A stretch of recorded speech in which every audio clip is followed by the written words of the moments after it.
Welcome to AP Taylor Swift, the podcast for Swifties with English degrees or those who just like to overanalyze everything. I'm Jody. I'm Jen. And I'm Monty. And we are your unofficial professors of Taylor Swift. Summer school is back on today's episode of AP Taylor Swift, and boy, do we have a summer school topic for you today. We're taking it back to Marxist theory, Marxist literary criticism. Just a super light topic today. This was episode 11. It's casual. Totally casual for summer. It was totally casual for us to start our podcast with Marxist theory. Jen, why don't you give us a little bit of a primer for those who haven't yet? I mean, please go back and listen to the episode 11 because we go deep. But Jen, what can you tell us about Marxist theory? Please go back. I will definitely not go as hard as we did on that one. Actually, spoilers, I will be introducing a whole new concept with the stuff I want to talk about today. Why not? It'll be great. But Marxism, there's two elements here. Marxism itself is a theory of economics, and it gets into the world of philosophy and sociology and all of that stuff. However, Marxist theory draws a lot from Marxism, Karl Marx's ideas. There are other people who have built upon it.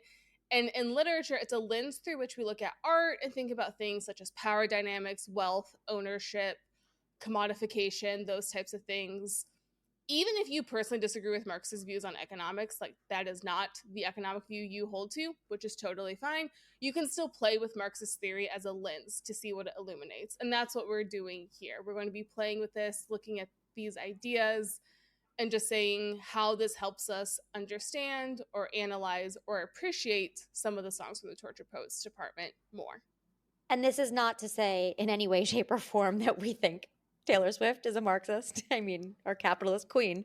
But as Jen mentioned, I think what I loved about this and all of our theories, actually, when we do a theory episode, it provides such an interesting perspective and unique perspective and lens to put on these songs in a way that I don't normally think about. And then when we actually dive into the songs this way, I'm like, oh, wow, that actually gives me a whole different view and perspective of the song.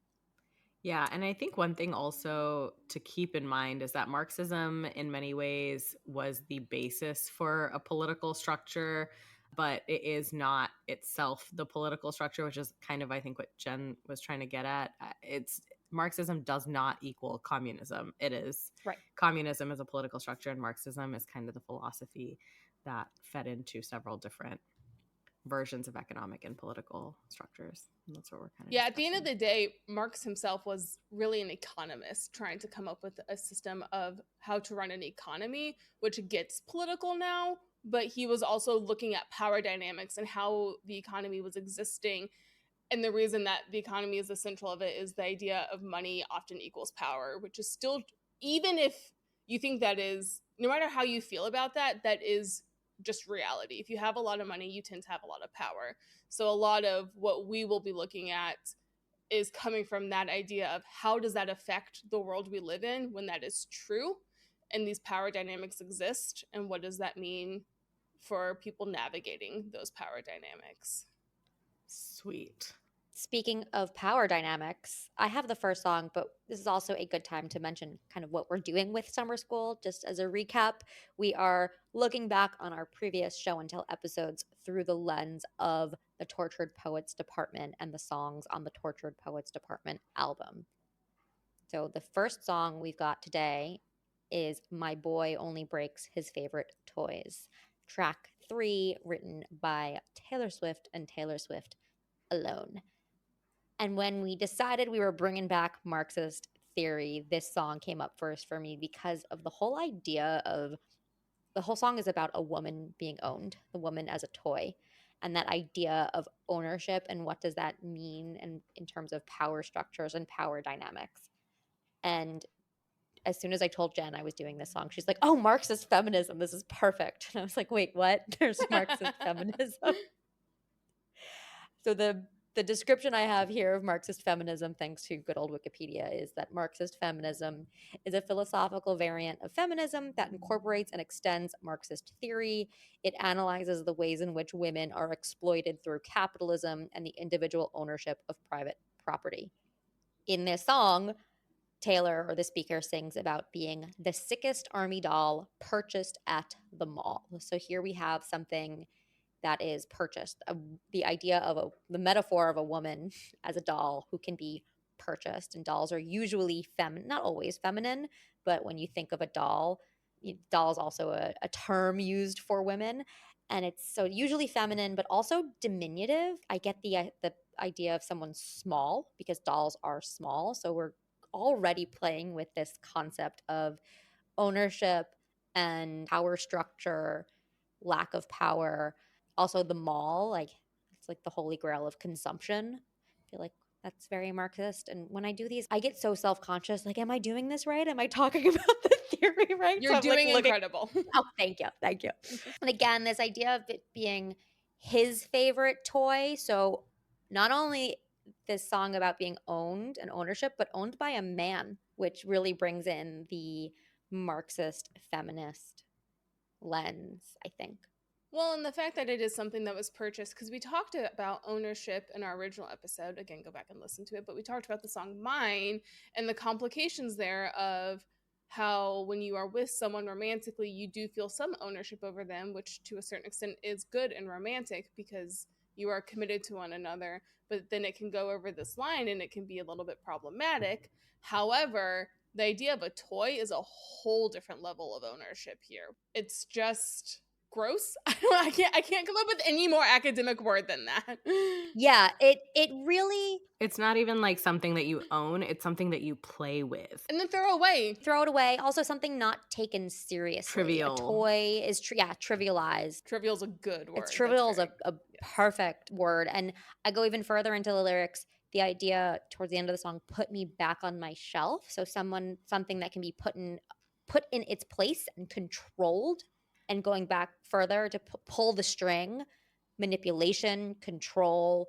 This is not even just saying a toy or a doll in some sort of positive, something that is like pride of ownership and excited to have. This is control, trivialization. Right. Karl Marx actually talks so much about ownership in many ways and utility in many of his writings.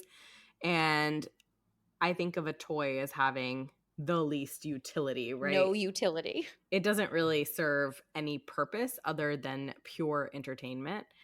And in that sense, that's kind of what gives it some of the trivial characteristics, but also you're specifically talking about something that is not useful or adding value in any way, and that further diminishes just how much it's worth. In a lot of ways, Marxist theories are getting at the worth at the end of the day, and here you're saying that a woman is just not worth anything.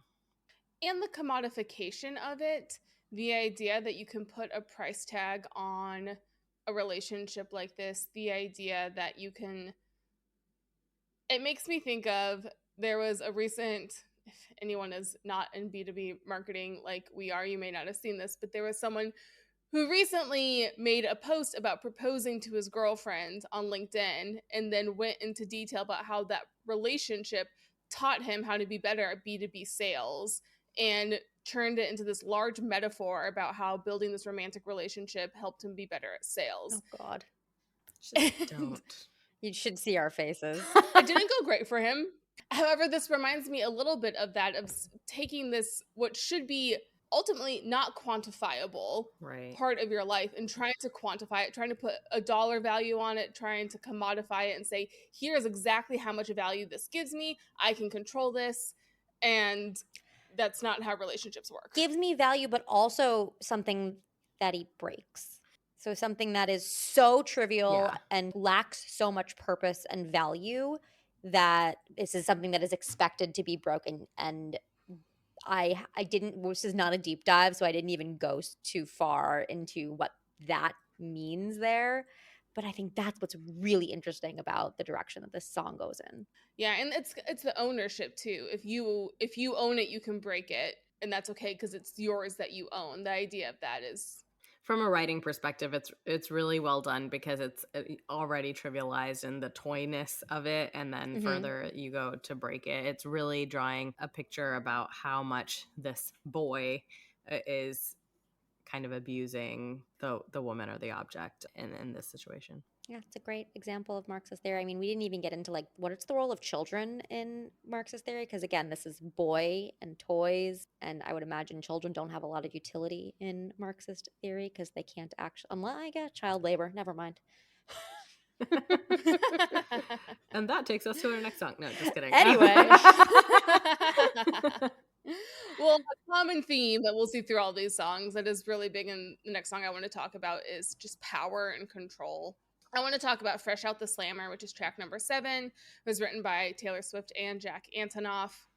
I'm going to introduce a new concept here that we did not discuss in our previous episode, but it's the idea of the state apparatus. And there's 2 different kinds, the repressive state apparatus and the ideological state apparatus.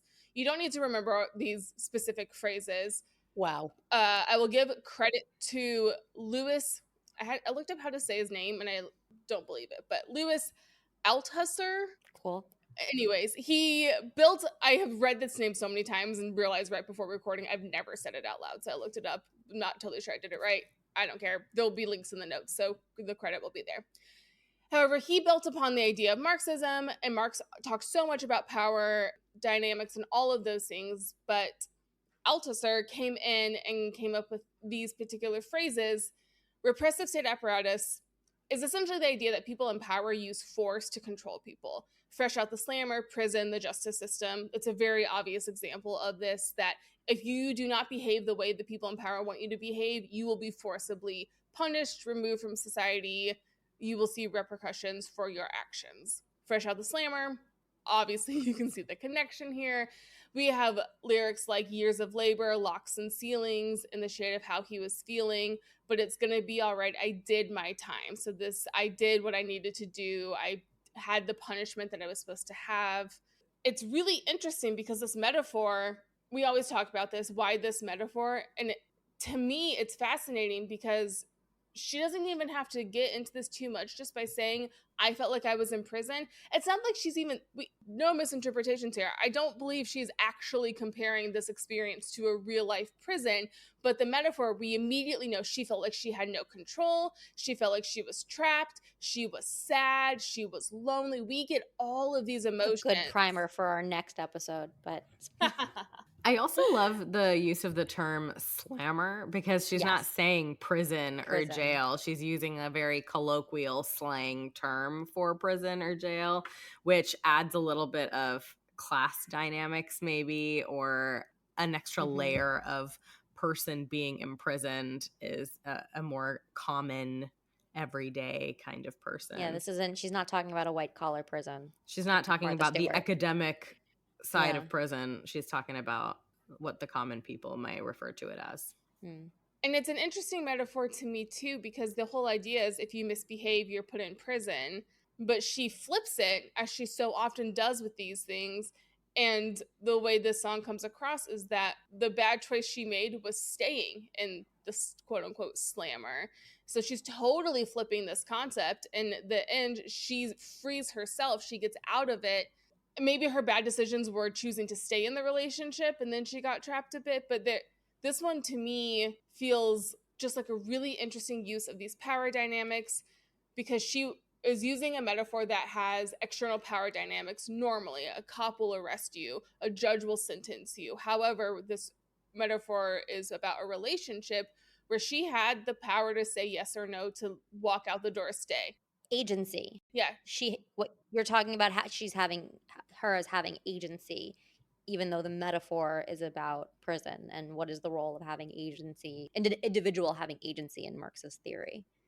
I just feel like she does this a lot, particularly in things like this, which do feel somewhat gendered. We saw it in the last song. There's a lot of gender power dynamics in her music, understandably. But she tends to flip them on their head at the end, which is really interesting when it comes to Marxism. I will say, if we are really deep in Marxism here, the more money she made, the more success she had, the more power she had, you also can see her lyrics doing more of that flipping on its head. I don't believe we see it as much early in her music.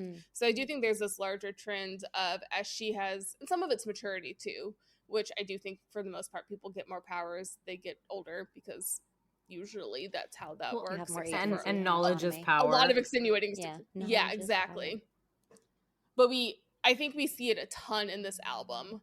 Yeah. It's not the next song, it'll come later, but the next song I'll talk about, she does it again, where she flips everything on its head, which I think is really interesting in the context of Marxism.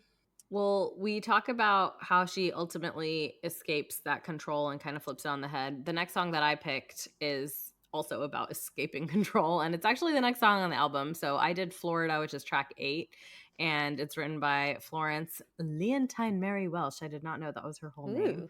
And Taylor Swift. Florida exclamation exclamation exclamation is a song about escaping power and control. I think this might be one of the songs that we talk about on every episode this summer school, because it's just so versatile. But the reason that I thought about Marxism or Marxist theory in this was because it's a place where you can take all your regrets, bury them. Florida, clearly talking about getting away, but there's also lines like, your home is really only a town you're a guest in, so you work your life away just to pay for a timeshare down in Destin. The part of Marxist theory that I'm focusing on here is related to worker philosophy. In Marxism, there's this idea that he presents that there's always going to be a conflict between workers and capitalism, the working class and the owner class. And in capitalism, workers are exploited. Marx valued workers greatly. He thought that they had something important to contribute. They're the ones doing the work, and therefore they should be able to benefit of the fruits of their labor. But often in capitalism, the workers do a lot of hard work and do not reap the fruits. The owner class is really the people that are reaping the benefits of all of that labor. And unless you own something, you're just always going to be a cog in that system. So here, this line where you're talking about a home is just a town where you're a guest in, it's playing with this idea that there's so many people that live in towns, but they don't actually own those homes. It's basically they're just staying there. And then the fact that you work your life away just to pay for a timeshare down in Destin. Timeshares, again, notoriously known as these schemes. You don't own them. You don't own them. nothing. You own a timeshare. and they're really hard to get out of. It's such an interesting way to tell the story, because saying just you to pay for a timeshare down in Destin says so much. because Destin is full of timeshares, and Full of timeshares. it's a classic example of people just being lured into this trap of capitalism and being stuck A trap there. of capitalism, yet you're going there to escape your day-to-day life, to get away from the hustle and bustle and your capitalist life, yet you're in a timeshare trapped in a capitalist system. Right. It's like you think it's a positive thing. You think it's something that you own that you can keep retreating to, but the reality and the irony is you don't own it at all, and you will spend the rest of your life working to keep paying for it, and costs can increase, and you're almost become like a slave to that timeshare, which is really interesting. I feel like Marx would really like this song. I don't know why. I feel like he'd really enjoy this song. I'm imagining Mark's like on a beach, like Fuck throwing me up, sand. Florida. Yeah. Ugh. I am. You're right. Every time we think about these topics, revisiting them, I am becoming more and more convinced that Florida is actually the thesis of the anthology. I think it is. It hits on almost all the messages that I see throughout the rest of the songs. Really a work of genius. It really is. And it was the song that confused me the most when I first listened to it. I was like, okay, I don't really get it, but like, sure. And then every single listen, I'm like, oh, this is amazing. This is genius. It's an onion. It just has so many layers, and it's fun to sing. She also referenced Florida in Fortnite, which was her first single that she released, which makes me really think that Do we think this is going to be a single? There was something going on in her brain. Maybe, I mean, I don't know. It was just, there was something significant that has happened in Florida for Taylor Disney Allison World. Swift. Maybe she loves Disney World.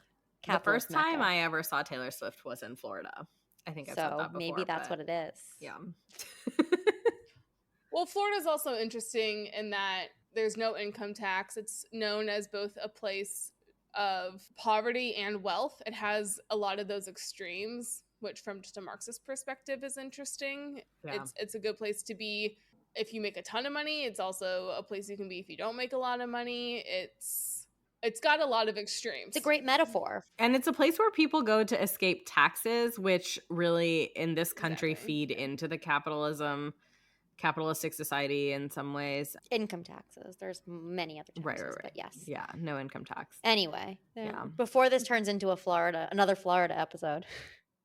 Well, my next song gets into some of those the ideological state apparatus, which politics and taxes actually fall under that in a lot of ways. So an ideological state apparatus, I'm going to explain what it is, and then I'm going to say the song. That is the order of how this is going to happen. An ideological state apparatus is essentially a social construct or system that controls the behavior of people through values, I would say. School is a great example. So the people who are in power are incentivized to create a school system that brings children in through it to come out believing what the people in power want them to believe. The whole idea of these state apparatuses is that people who are in power are incentivized to maintain that power. So how can they do that? In some ways it's through force, like a justice system, and in some ways it's through ideology, such as religion, school, the family unit. Not to say that any of those things are inherently bad, but think about how much of your life and your decisions happen, or you make those decisions because of the things you value, because of the people you care about. That affects you. And so this concept is just saying, hey, that's a thing, and if someone in power has the chance to nudge it in their favor, they're probably going to do that. So the song I wanted to talk about was Guilty as Sin, which is track 9. Written again by Taylor Swift and Jack Antonoff. We're really doing track 7, track 8, track 9, and these are fascinating to talk about together. As soon as I saw you wanted to do Florida, I was like, this will be it. Because 7, 8, 9. Oh, God. We exact same thoughts, Bonzi. Totally. Marxism, 7, 8, 9.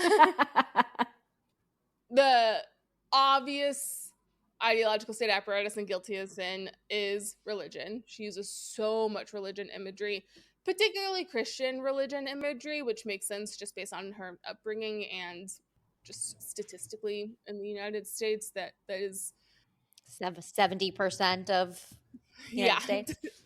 To lean back on metaphorically, people will understand those references for the most part. Ideological state apparatus, that concept would apply to all religion. And again, it's not saying religion is inherently bad. It's just saying, I believe, this is not even, I'm not saying I'm summarizing this. I'm saying my personal point of view on this is understanding this concept doesn't mean reject all of these things, because you can't, but it means don't assume that everything that they're saying is true. Question who's in power, question where the information is coming from, and all of those things. What's the difference between values and ideological state apparatus? Yeah. Usually, so the apparatus is the entity that is usually telling you what to value. Okay, so like the religious institution or the school, right? But not your own beliefs once you have like thought through them. And But a lot of values are religious based. they are, yes. Yeah. That's where I was like, what's the difference? So you would have to. here? It's like going that extra layer to say like which religion is it? Where are the values ultimately laddering up to? There might be some values that you could say like, oh, these are my family values, been passed down for generation, whatever. But like, I think as a human society, most values in all cultures go back to a religious system. Yeah, and you have school and you have family, so the idea of valuing knowledge and learning more things, that's probably something a teacher taught you at some point. Right. That can be a great thing. That's not bad at all. But you can also think back to really extreme examples of fascist countries who have used school to really change what students value. So where it's more forceful. So it's less about criticism of the institution, and it's more about when there is force placed on what you should be thinking, feeling, or valuing. Yeah, and you can even get into it and say, I still agree with the values, but I understand. So, for example, we'll get into this on Guilty as Sin. The idea of how can I be guilty as sin? The concept of sin is a very religious thing.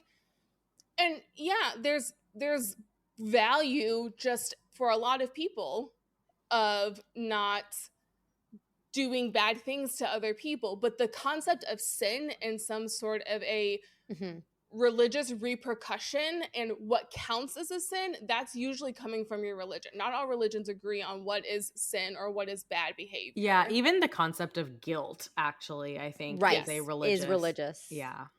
And that there's the line in there, someone told me there's no such thing as bad thoughts, only your actions talk. And so this whole song is like, am I guilty if it wasn't something I did? I just thought Yeah. it. I think it's just so interesting because of how closely Christianity is intertwined in this country that it's almost hard to separate sometimes values that we just accept as a society versus the religion that they originated from. But there are cultures where guilt and sin does not exist at all. There's no concept of it, which is really fascinating. And so I think the way that it's used here, it's meant to be relatable for people. It's meant so that you can understand exactly what she's trying to say really easily. But at the same time, when you start to pick it apart, there are these specific words that mean very specific things because of the ideological state apparatus that has been responsible for kind of instilling these concepts. And I say this as someone who identifies as Christian.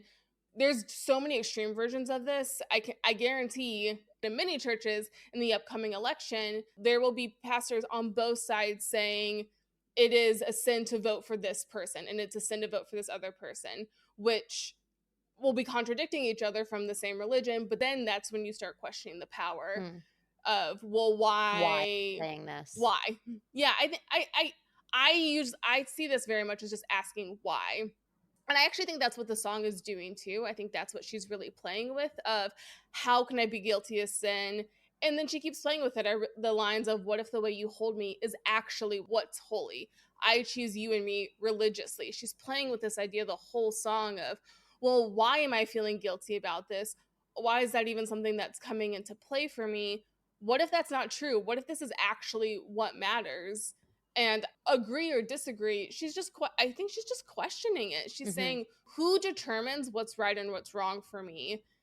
And at the end of the day, I don't think she gets an answer here. No. But it's just a questioning. I also think there's something kind of cool she's doing. The idea of, we know this just inherently, the idea of religion determining your behavior is, I think, pretty well accepted. I don't think anyone's going to fight with that too much. So I also like that the metaphor she's using here is saying that this desire is essentially a religion, which she's done this before. Don't blame me, my drugs, my baby. She does that. But the idea of false god. But the idea here is she is essentially being controlled by this desire in the same way that a religion would assert some control over your thoughts and your behavior and all of those things. And I thought that was really interesting as well, where she's questioning the power dynamic, but then she's also acknowledging that that is still an accurate way to represent how she feels about this relationship.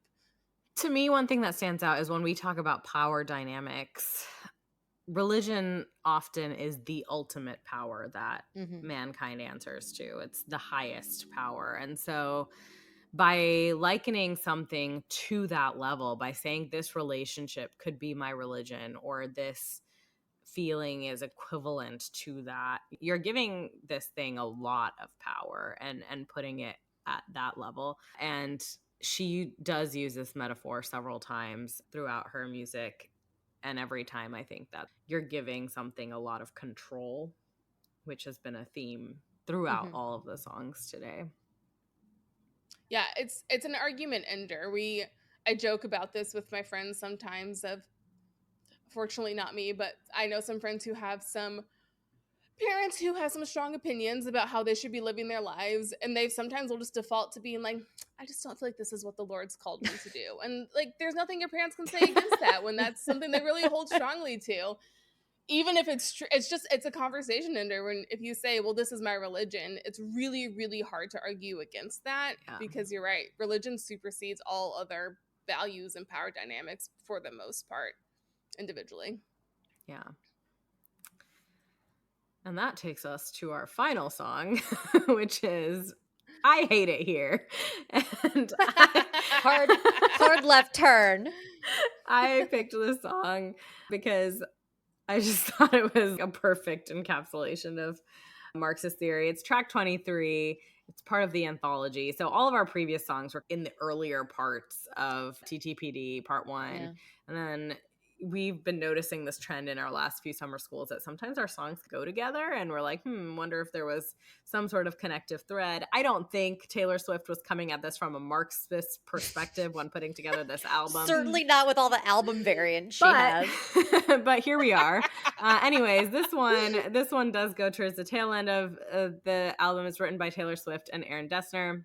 And the reason that I thought I was seeing some Marxist underlying themes, there was this one line, like you are a poet trapped inside a body of a finance guy. That might be my second favorite lyric on this entire album, second to You Know How to Ball, I Know Aristotle. Well, first of all, I just want to say finance guys are really having a moment, guys. Oh, yeah. I'm looking for a man in finance. 6'5", blue eyes, trust fund. Just really having a moment. But here, it's kind of portrayed as a negative thing. She's saying you're a poet trapped inside the body of a finance guy. And what I was thinking about, again, was kind of going back to the worker and labor theory that Marx has, where I found a site that was kind of explaining this idea about workers versus artists, because I see poet here as artist. Now, we know that Marx viewed workers very favorably. He felt that they had something, they were doing valuable contributions to society. Physical labor that people do should be worth more. They should be able to reap the benefits of that. However, he goes a step further when comparing it to artists and talks about where the ordinary worker, that labor is external to himself. The artist's labor is uniquely his own. And this idea that the worker is going against his inane state. The worker goes, denies himself in his labor. Basically, workers have to work on something that might be not natural. It's like you have to really put in effort to do something. The artist, though, listens to that inane state. The artist really is true to themselves, and the art that they create represents their inner truth, and it affirms themselves. And so the artist's labor is not just trying to satisfy a need, but rather it is the satisfaction of a need. Now, this is pretty abstract stuff, but in that way, it's really cool, because you're saying the artist is showing us a truth, maybe about society, or the artist is able to reveal something. Art is a product of something that has already happened, whereas a worker is the one that creates the thing that is happening, if that makes sense. And so this idea that art serve a social function and show us some truths in our society. So here, where you say a poet is trapped, you're basically, I see the finance guy as the worker. The finance guy is crunching numbers. The finance guy is doing something to contribute to society, but the artist is really what is trapped and not able to come out. So you have somebody that could be showing us some truths and expressing themselves in a more meaningful way, but they're just trapped doing the work. A finance guy also to me is like the epitome of a capitalist system. And so It's true, yeah. But I still viewed it as more of the worker rather than the owner in those two functions. But yes, that's so true. The idea of being a poet trapped inside the body of a finance guy too is from the Marxist point of view, the capital system that requires capital, that requires that labor, is preventing the finance guy from being able to be an artist. So it's an interesting combination within that person. But then if you step and look at the situation around, I would believe Marx would say that it is capitalism that is doing the trapping. Capitalism is a trap. Capitalism is a trap. And new merch, guys. Capitalism's a trap. The song at large is about I hate it here. It's about a person who feels trapped in every way and is not happy to be in the current state of affairs, but also can't escape. This is a cubicle worker song. This is like, well, there's another line. Office Space. There's another line. You see, I was a debutante in another life, but now I seem to be scared to go outside. And I saw that as maybe a commentary or tie into wealth. A debutante does not need to work in a capitalistic society. They might be the owners. They might be better off. You're not necessarily seeing them as somebody stuck in the working cog. Yeah, stuck in the working cog. Does that make sense? Yeah, stuck as a cog in the wheel. Yes. Okay.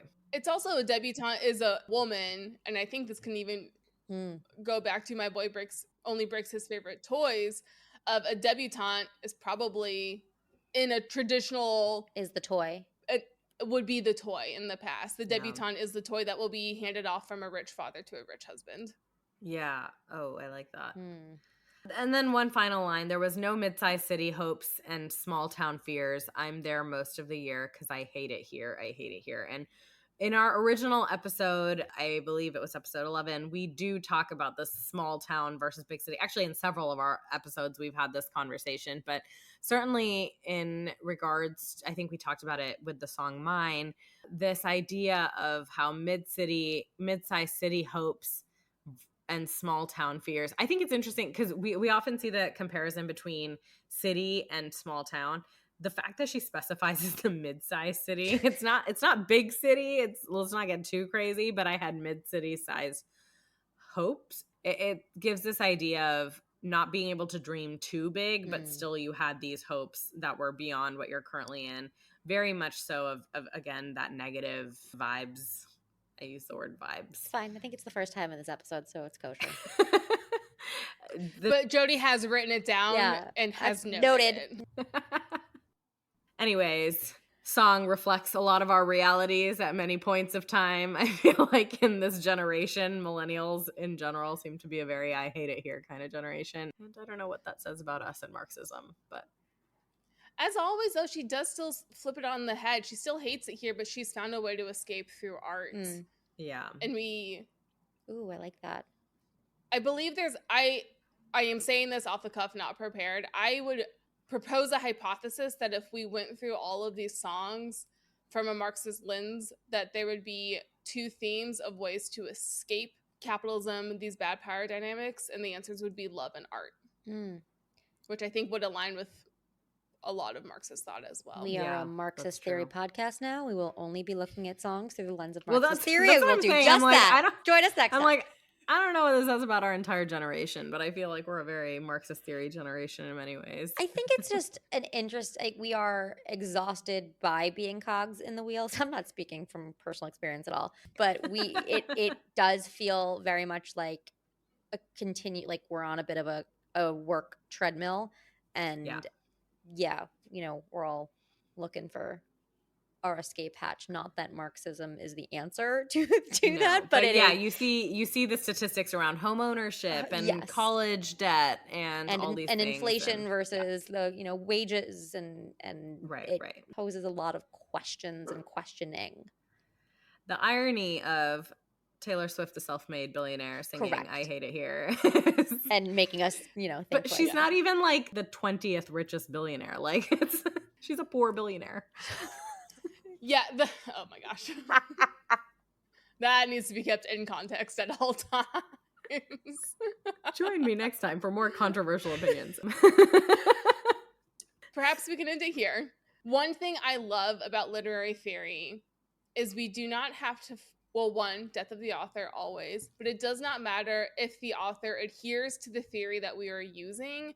The idea of literary theory is that there are so many ways to look at the world, and all literary theory does is say, try looking at it this way.